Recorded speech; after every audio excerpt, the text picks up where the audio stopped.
আসসালামু আলাইকুম ওয়া রাহমাতুল্লাহ। বন্ধুরা, আমি ডাক্তার এম আল মামুন। বন্ধুরা, আজকে আমি আপনাদের সামনে খুবই গুরুত্বপূর্ণ একটি বিষয় নিয়ে আলোচনা করব। সে বিষয়টি হলো যে কিডনিতে পাথর বের করার জন্য হোমিওপ্যাথির কোন কোন ওষুধ রয়েছে এবং কোন কোন লক্ষণের উপরে কখন কোন ওষুধটি কোন মাত্রায় ব্যবহার করতে হবে সেই বিষয়টির উপরে। যারা নবীন শিক্ষার্থী রয়েছেন বা যারা হোমিওপ্যাথি চিকিৎসা সম্পর্কে আগ্রহী, তাদের জন্য এই ভিডিওটি খুবই তথ্যবহুল একটি ভিডিও হবে। সম্পূর্ণ ভিডিওটি না টেনে দেখলে ইনশাআল্লাহ খুবই গুরুত্বপূর্ণ তথ্য পাবেন। মূলত এই তথ্যগুলো আমাদের জীবনের বিভিন্ন রোগের উপর অ্যাপ্লাই করার পরে সঠিক যে ফলাফলগুলো পাই সেগুলো আপনাদের সামনে তুলে ধরি।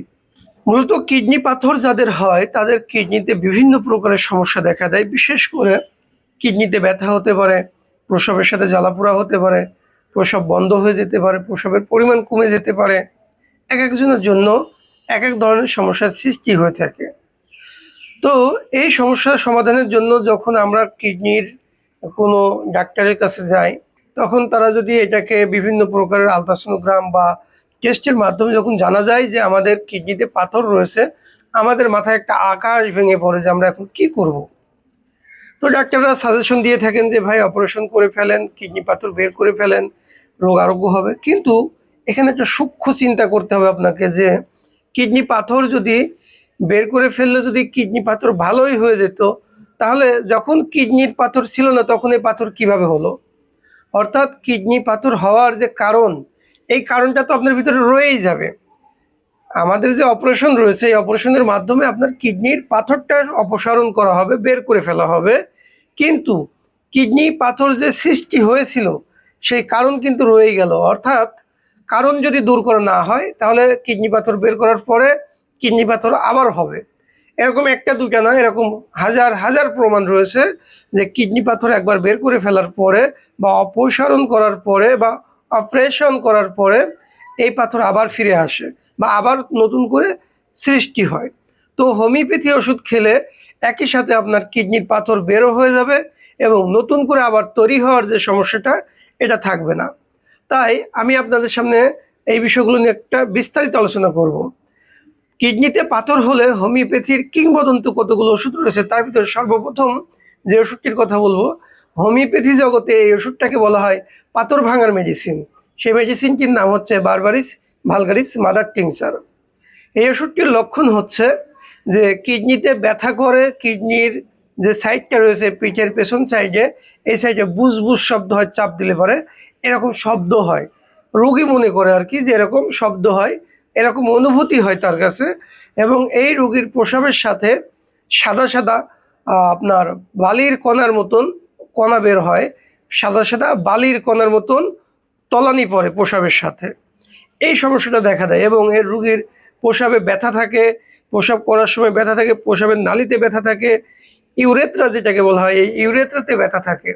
এবং এর রোগীর প্রস্রাব করার সময় সে অনুভব করে যে তার প্রস্রাবের সাথে কোনো কিছু বের হয়ে যাচ্ছে।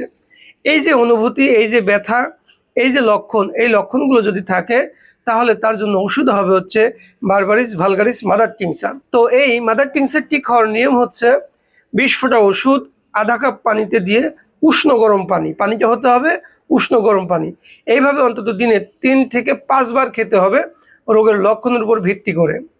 বন্ধুরা, এই যে বারবারিস ভালগারিস যে ওষুধটি রয়েছে এই ওষুধটি মূলত কিডনির যে পাথরগুলো রয়েছে এই পাথরের ভিতরে যে আন্তঃআণবিক যে শক্তিটা এটাকে নষ্ট করে দেয়। এই পাথরগুলো তখন ভেঙে ভেঙে যায়, বালির মতো হয়ে যায়।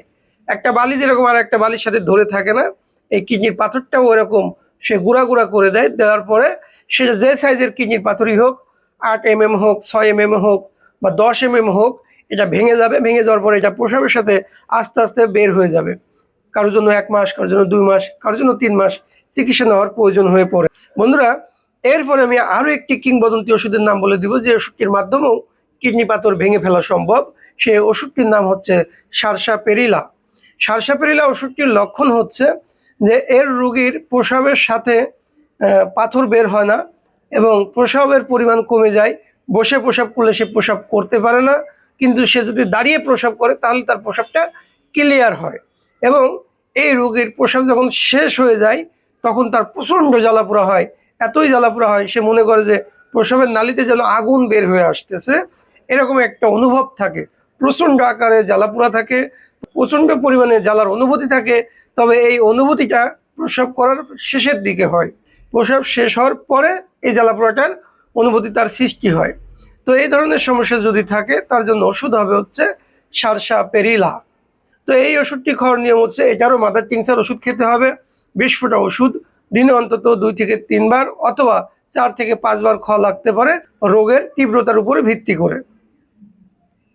বন্ধুরা, কিডনি পাথর বের করার জন্য হোমিওপ্যাথির আরও একটি কিংবদন্তি ওষুধ রয়েছে, সেই ওষুধটির নামও আপনাদেরকে বলে দেব।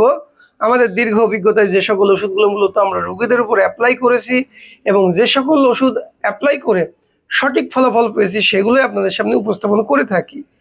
তারই ধারাবাহিকতায় আরও একটি ওষুধ বলবো, সেই ওষুধটির নাম হচ্ছে ক্যান্থারিস। এই ক্যান্থারিস ওষুধটি মূলত কিডনি পাথরের কারণে যদি কারোর প্রস্রাবের সাথে রক্ত যায় তাহলেও এটা ভালো কাজ করবে, রক্ত পর্যন্ত বন্ধ করতে পারে। এই ওষুধটির লক্ষণ হলো, রোগী যখন প্রস্রাব করতে শুরু করে তখন থেকেই তার জ্বালাপোড়া শুরু হয়। তার নাভির নিচ থেকে একেবারে মূত্রনালী রয়েছে, মূত্রনালীর শেষ পর্যন্ত, পুরুষ হলে পুরুষাঙ্গের মাথা পর্যন্ত একেবারে আগুনের মতন জ্বলতে থাকে। এক ফোঁটা প্রস্রাব যখন বের হয় তখন মনে হয় যেন এক ফোঁটা আগুনের দলাই ওখান থেকে বের হচ্ছে। এই ধরনের জ্বালাপোড়া শুরু হয়। অর্থাৎ প্রস্রাবের আগ থেকে জ্বালাপোড়া শুরু, প্রস্রাব করে শেষ করা পর্যন্ত জ্বালাপোড়া শুরু, প্রস্রাবের পরেও জ্বালাপোড়া থাকে। এই যে একটা অনুভূতি, এই যে একটা অবস্থা, এবং কিডনির যে প্রস্রাব রয়েছে এই প্রস্রাবের সাথে যদি রক্তও যায় তাহলে পরে এই ওষুধ হবে হচ্ছে এই cantharis mother tincture. Cantharis mother tincture খাওয়ার মাধ্যমে এই পেশেন্টের যে কিডনিতে যে পাথর রয়েছে এই পাথরগুলো ভেঙে যাবে এবং ভেঙে আস্তে আস্তে প্রস্রাবের সাথে বের হয়ে যাবে। তো এই ওষুধটি খাওয়ার নিয়ম হচ্ছে 10 ফোঁটা ওষুধ আধা কাপ পানিতে দিয়ে সকাল দুপুর